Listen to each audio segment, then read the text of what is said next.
Je commence à filmer assez tard parce que je voulais filmer plus tôt, mais j'étais un peu prise par des choses pas du tout prioritaires, vraiment Marie au premier regard. On est d'accord, le divine, exécrable sur 10, vraiment une vraie connasse celle-là. Bref, voilà pour ça. J'allais dire, mon parfum, il sent trop bon, vous trouvez pas? Ben non, vous trouvez pas du coup. Ça annonce déjà la couleur de cette vidéo. Pourquoi on est là aujourd'hui?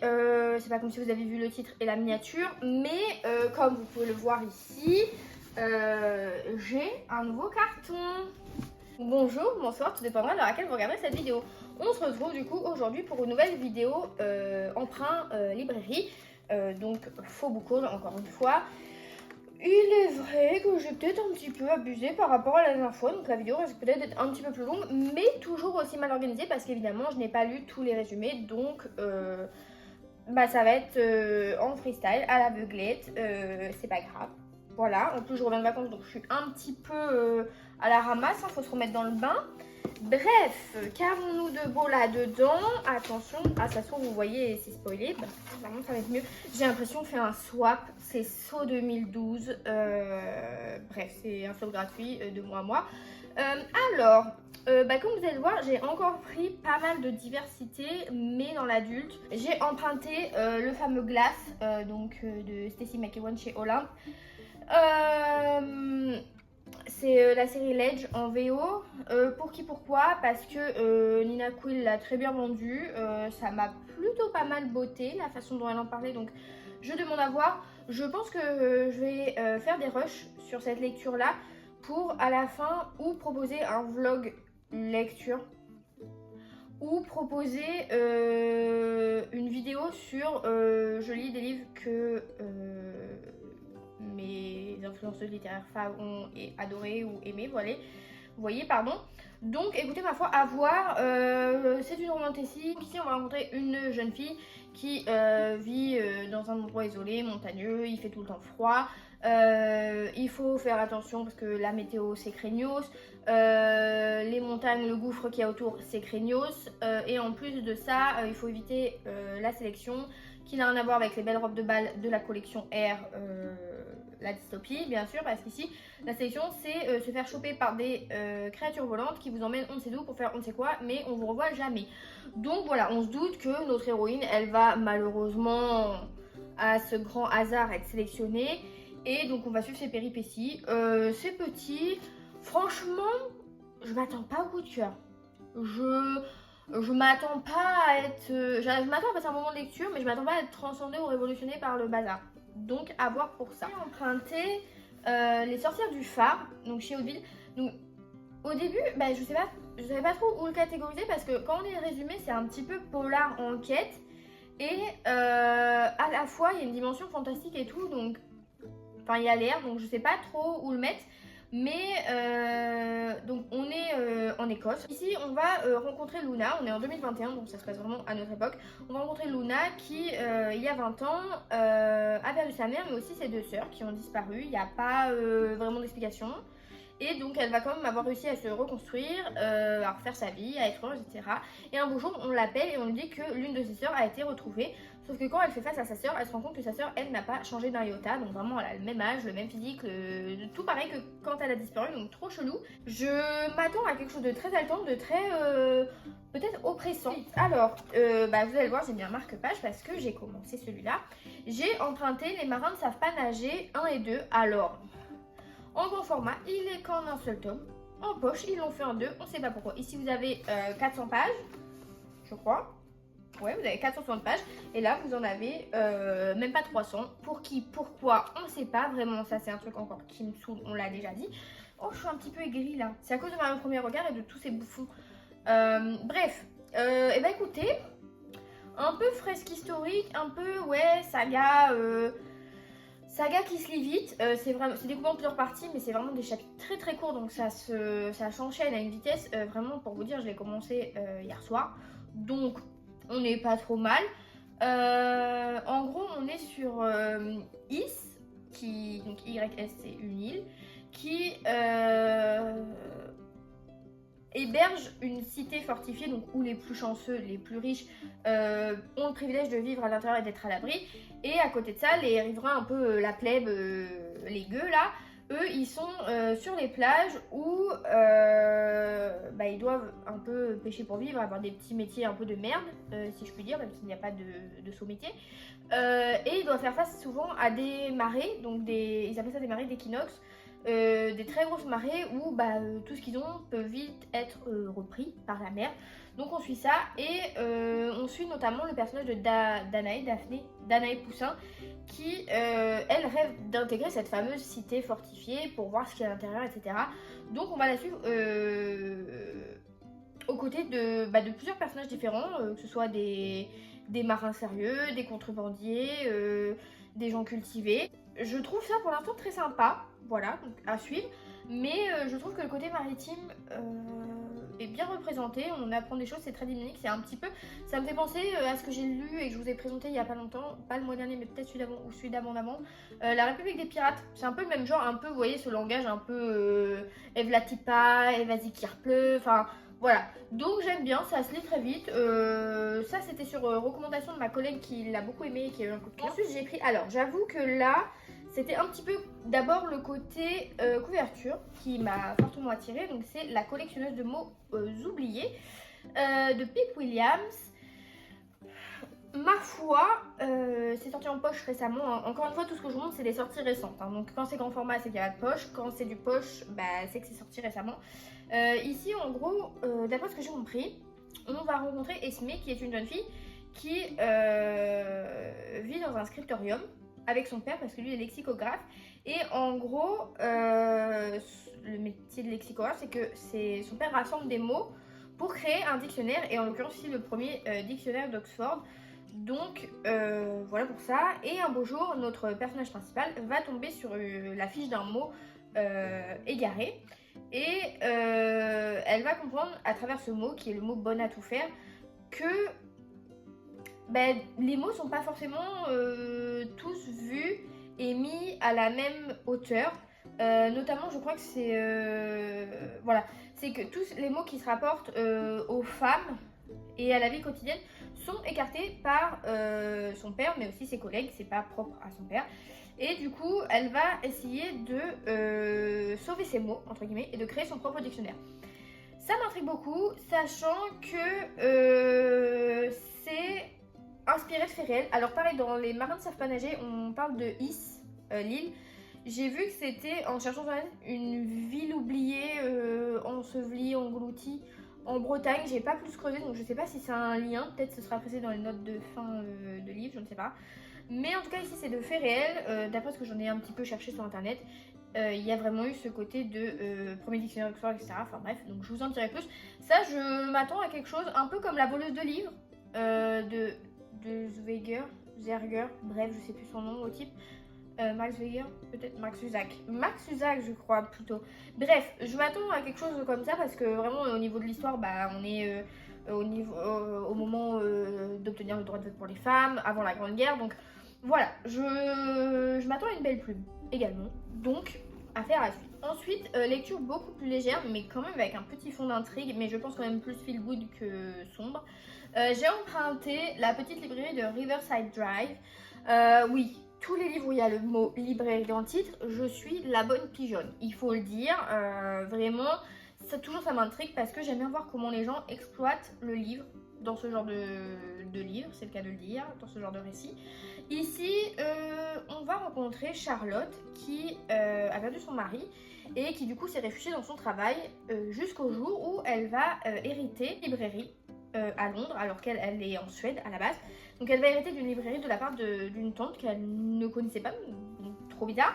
Et quand elle va arriver, elle va se dire merci mais non, en fait la tante je la connais pas, je suis pas libraire, donc elle veut vendre la librairie. Sauf que évidemment quand elle arrive sur place pour faire toute la procédure, elle va tomber sur le charme du lieu, des employés qui sont déjà là, du voisin écrivain qui a peut-être un petit passif aussi. Donc voilà, elle va également découvrir, d'après le résumé, une lettre qui n'a jamais été envoyé et qui ferait référence à la jeunesse de sa mère. Donc la tante, un lien, on sait pas, on sait qui, ça m'intrigue, je m'attends à du feel good, mais quand même avec un petit côté safe que j'ai l'impression d'avoir vu partout et à la fois pas du tout. Donc ma foi, est-ce que j'en ai rêvé, est-ce que... mystère. C'est les livres disparus de la 5ème avenue. Alors déjà, cette couverture est incroyable, le titre est incroyable. Vraiment, il n'en fallait pas plus pour me convaincre. Et c'est par la maison d'édition qui a fait le livre dont je vous ai parlé le mois dernier, La mystérieuse bibliothèque de Blackwood Abbey, où je vous disais que c'était une ambiance un peu à la Rebecca de Daphné du Maurier et la maison au sortilège, etc. Et le pitch ici me fait penser aussi un petit peu à le livre de Kate Morton, La scène des souvenirs, parce qu'on a une double temporalité et un petit côté un peu... secret famille peut-être, parce que du coup on va rencontrer en 1913, comment elle s'appelle, Laura Lyons, qui a tout ce qu'il faut dans la vie, vraiment. Son mari bosse à la bibliothèque publique de New York, donc il a un bon salaire, donc ils ont une bonne situation, un bel appartement, ils ont des enfants, et cependant un jour notre personnage principal va se demander si elle voudrait pas un peu plus de choses, et à travers du coup ses études de journaliste, elle va faire la connaissance d'un groupe de femmes où là, s'exprimer, c'est la base. Genre vraiment exprimer ses opinions haut et fort, ses façons de penser, etc. Et elle va du coup se remettre en question sur son rôle de femme, son rôle d'épouse, etc. Donc ça, j'ai trouvé ça très chouette. Et en parallèle de ça, on a des livres précieux qui sont volés à la bibliothèque où son mari travaille. Donc il va falloir un peu se recentrer sur ses priorités, etc. Et en parallèle, on est en 1993 et on rencontre Sadie qui, elle, est la petite fille de cette fameuse Laura Lyons. Et on apprend que Laura Lyons est décédée et donc elle hérite des choses de sa grand-mère. Et elle est, dans sa vie, conservatrice pour cette bibliothèque également de New York. Donc en fait, on comprend que tout est lié. Et pareil, à un moment, il va arriver un problème, c'est que des livres vont disparaître de la bibliothèque, à nouveau. Donc vraiment 80 ans après, donc qu'est-ce qui se passe? Mystère. Je trouve ça trop intriguant, je trouve que le résumé en dit sans trop en dire. J'ai trop hâte, voilà. Et oui, on a encore des librairies, des livres, vraiment, on a une obsession ici, toujours plus dans le milieu. On va 3 livres que j'ai empruntés mais que j'ai déjà lus, donc je vais pas vous donner d'avis, je vais vous dire j'aime ou j'aime pas. J'ai lu le jardin, j'ai emprunté et lu du coup le jardin des anatomistes de Noémie Adenis. Ici on est en 1673 et on rencontre Sébastien qui est un jeune Solognois, enfin il vient de Sologne, qui est herboriste et qui arrive à Paris pour parler d'un fameux carnet à un herboriste ou botaniste, je ne sais plus, très célèbre, donc qui pourrait lui apporter des précisions. Il retrouve une connaissance là-bas, qui lui est botaniste, et puis un autre garçon qui s'appelle Alexandre qui est chirurgien. Et en fait, ils assistent au Jardin du Roi, donc un lieu voilà, ouvert, à des démonstrations de chirurgie et d'anatomie des cours, en gros, en plein air, un peu ouvert à tout le monde, et où il y a des démonstrations de certaines opérations, etc. Et un soir, il va s'avérer le lendemain, ils vont faire la fête, et le lendemain, ils retrouvent un cadavre qui reprend le même déroulement que la séance, que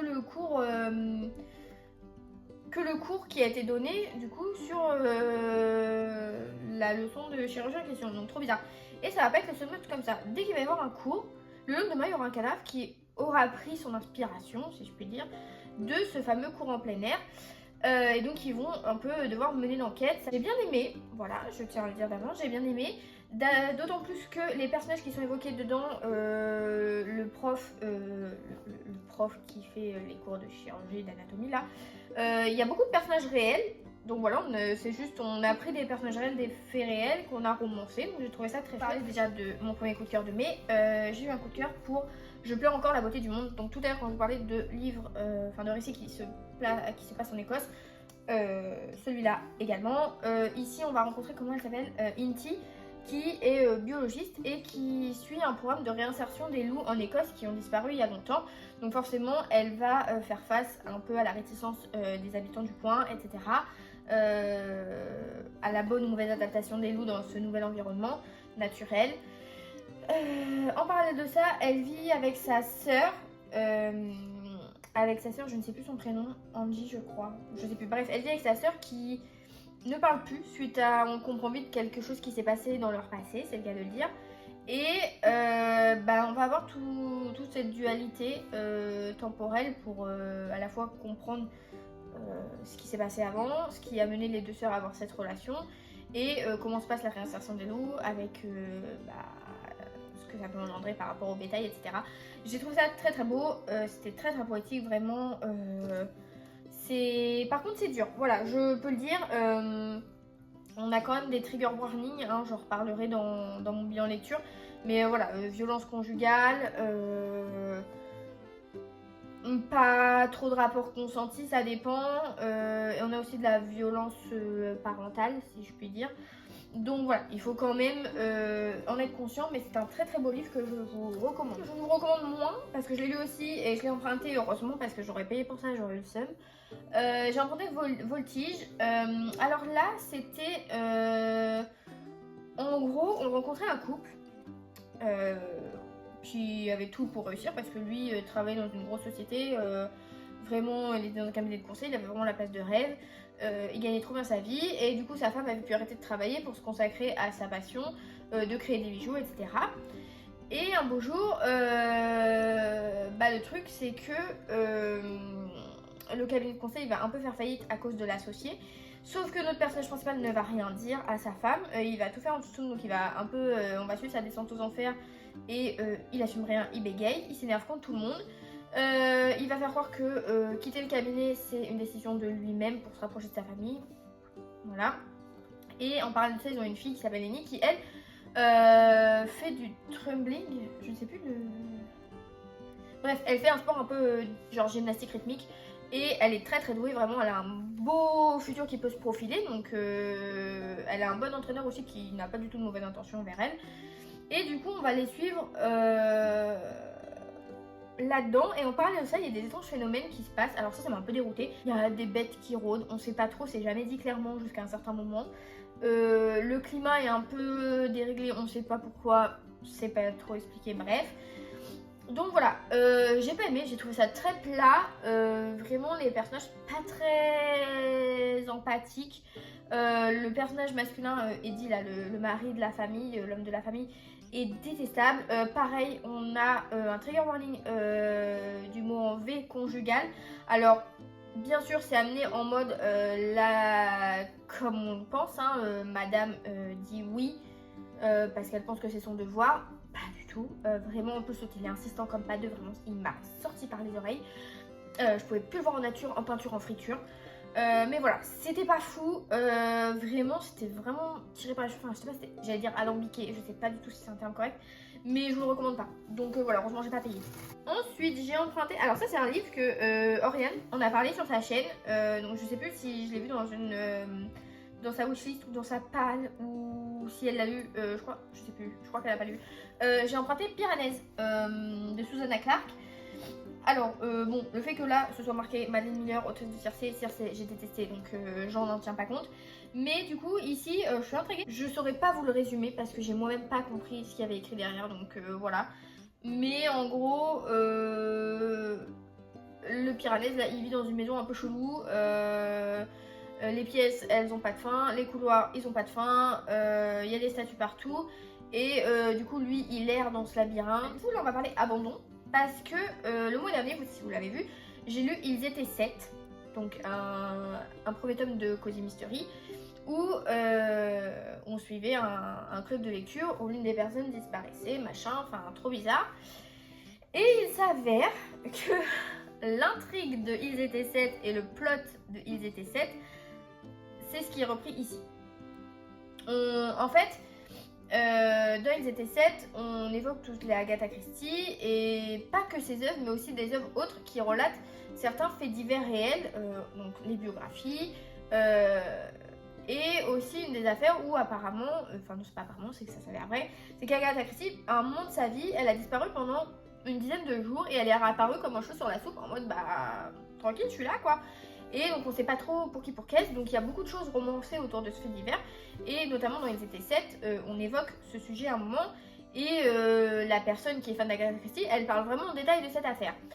Et le problème c'est qu'ici, on suit cette affaire, sauf que en fait moi je connais via le personnage de Ils étaient 7 ce qui va se passer. Donc en fait j'ai pas d'intérêt à lire ça, ma curiosité elle est pas attisée parce que je sais pourquoi elle fait ça. Enfin, je sais, non c'est un mot, mais je sais le fin mot de l'histoire avant de lire. En gros c'est que pendant 11 jours, Agatha Christie disparaît. Et dans ce livre-là, c'est parce que, soi-disant, la veille, son mari lui a dit qu'il voulait divorcer pour aller se marier avec la bonne. Je crois que ça, je sais pas si c'est une bonne, bref, avec une minette. Voilà. No comment. Et du coup, est-ce qu'elle est partie est-ce qu'elle s'est enfuie? Est-ce qu'elle s'est suicidée? On sait pas trop et tout. On suit, en fait, on a un point de vue côté Agatha Christie et un point de vue du côté de la maîtresse du mari, donc sa future épouse, qui va partir aussi en chasse d'Agatha. Donc trop bizarre, mais du coup, en fait, j'étais intéressée et pas intéressée parce que du coup, bah, j'avais le fin mot de l'histoire. Enfin, je savais très bien le cheminement des événements. Donc pas la clé de l'intrigue, donc savoir si elle va être retrouvée ou pas et comment l'auteur a ficelé ce truc. Donc peut-être il faudrait que je me remette dedans dans 1 an et demi quand j'aurai vraiment oublié Ils étaient 7 et quoique j'ai quand même une bonne mémoire donc faut pas pousser quoi, on n'a pas Alzheimer précoce. Mais voilà, j'ai pas réussi à rentrer dedans parce qu'en fait j'avais en tête ce que j'avais lu dans Ils étaient 7 et malheureusement bah ça m'intéressait pas, ça m'intéressait plus. Donc voilà, affaire à suivre, peut-être qu'un jour on reverra ce livre sur cette chaîne, je ne sais pas. J'ai emprunté, alors un livre que je ne connais pas du tout, l'auteur je ne connais pas du tout, j'ai emprunté Les Saisons de Maurice Ponce. Parce que mon collègue m'en parle très bien et que ça m'a intriguée. On va rencontrer Siméon qui est un homme qui va arriver dans une vallée perdue où on n'a que 2 saisons qui se succèdent tout le temps. Genre vraiment, il y en a une de pluie, une de gel, mais c'est tout. Et en fait, Siméon, on va apprendre qu'il est auteur et qu'il veut un peu faire sa place dans cette vallée, sauf que bah, les gens, ils ont pas trop envie d'être dérangés, donc il va vouloir forcer à mort. Mais ça va peut-être pas être très bien vu et il va connaître des hostilités, donc j'attends de voir. J'ai un peu peur que le personnage soit exaspérant parce qu'en général, ce que mon collègue apprécie, à chaque fois les personnages masculins, ils sont exaspérants. Donc ma foi, on verra. Je pense que ça va se lire plutôt vite. Donc je suis curieuse de découvrir ce livre. J'ai ensuite emprunté un petit polar poche qui est sorti récemment, que j'ai pris suite à un post Facebook de la maison d'édition qui le pitchait plutôt pas mal et qui avait des phrases d'accroche plutôt sympas. C'est Tu peux rentrer chez toi de Michael Elias. Où ici on va rencontrer Nina qui est une trentenaire, fraîchement trentenaire parce qu'elle doit avoir que 31 ans ou 32, qui aime les chats, qui aime les couchers de soleil, qui aime Ryan Reynolds. Moi Ryan Reynolds je trouve rien, bref chacun son problème. Et donc cette Nina, à côté de toutes ces choses toutes mimi qu'elle aime bien, elle est inspectrice, féministe, vraiment elle est déterre dans tout ce qu'elle fait. Et du coup, elle va rechercher un homme et un jour elle va le retrouver mort, enfin assassiné au fond d'un entrepôt. Et tous les soupçons vont se porter sur sa femme, à ce monsieur, parce que soi-disant d'après la belle famille, elle était manipulatrice, sans scrupules, un peu bizarre. Et sauf que cette fameuse femme a un alibi, c'est qu'au moment du meurtre, elle était dans une maison pour femmes battues. Donc, trop bizarre. Et notre Nina va se rendre compte que cette affaire fait écho à d'autres affaires qui ont également le même schéma, avec le même alibi pour les femmes, donc bizarre. Et en plus, apparemment, ce lieu pour femmes victimes de violences conjugales a pas l'air de laisser de traces, il n'est pas très connu, donc trop bizarre. Donc voilà, je m'attends à un peu être tournée en bourrique, vraiment j'attends que ça me fasse un peu réfléchir. Après voilà, le trigger warning violence conjugale, je sais pas si vraiment il y a du détail pour l'instant, donc c'est un peu lardu, donc ça va pas être précisé comme un de Sexus.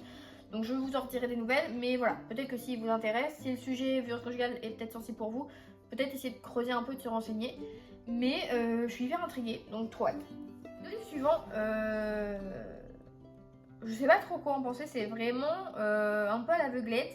Parce que c'est un peu, je sais pas si c'est au sujet de Napoléon ou si c'est autour de l'époque de Napoléon, j'en sais rien.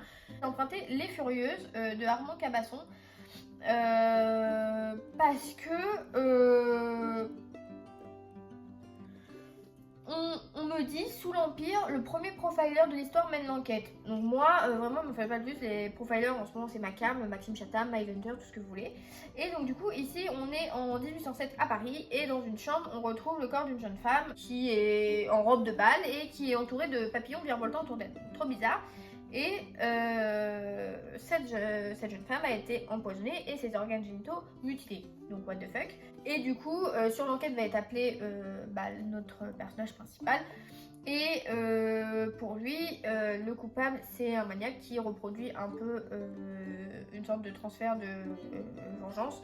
Genre, il avait une femme en modèle dans la tête et du coup, ces meurtres permettent d'exprimer et d'assouvir une vengeance ou que sais-je. Vu le résumé, c'est vraiment très schématisé, très vu en mode la définition du profiler vulgarisé. Donc j'ai peur que ce soit un petit peu simpliste, un petit peu tiré par les cheveux. Donc j'attends de voir. Pour l'instant, je n'émets pas d'avis. On verra. L'autre livre napoléonien, c'est L'Aigle et la Rose. Alors j'avoue que la couverture m'a intriguée. En plus, il y a de la brillance, j'allais dire de la dorure, mais c'est bleu canard, donc est-ce que c'est de la dorure, je ne sais pas.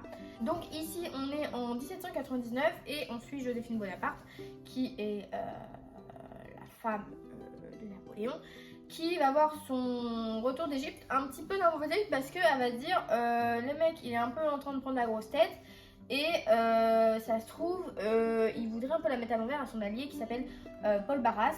Donc, et peut-être qu'il voudrait virer son épouse, on ne sait pas, parce que bon, voilà, les hommes sont toujours imprévisibles. Donc, quand notre cher militaire revient à Paris, il va rendre une petite visite surprise à ce fameux Paul Barras. Hasard, pas hasard, on ne sait pas. En tout cas, ils vont s'embrouiller, donc vraiment, coup de théâtre à Marbella. Coup de théâtre dans la villa, les problèmes, que va-t-il se passer? Donc voilà, tout va un peu être mis au jour, que ce soit des mensonges, des trahisons, des machins, des trucs qui n'ont pas été dits. Je ne sais pas à quoi m'attendre, vraiment je suis pas très calée sur l'époque napoléonienne, pourtant Napoléon est un personnage que je trouve assez intéressant quoique égocentrique. Donc il faudrait peut-être que, là j'ai vraiment pris pour un aspect historique, je sais pas, j'attends de voir quand je vais le commencer. Je pense que j'irai fureter sur internet pour grappiller 2-3 infos. Mais je suis curieuse de voir si Joséphine Bonaparte va être un peu mise en avant correctement. Donc je sais pas. Je m'y connais pas trop, donc je veux pas m'avancer, mais on verra ce que ça donne. C'est un livre que j'ai commencé, mais que j'ai pas fini parce que j'ai commencé dans le train quand on partait en vacances. Et j'avais envie d'être dans un autre contexte pour lire, je sais pas, j'étais pas dans le mood donc j'ai lu autre chose.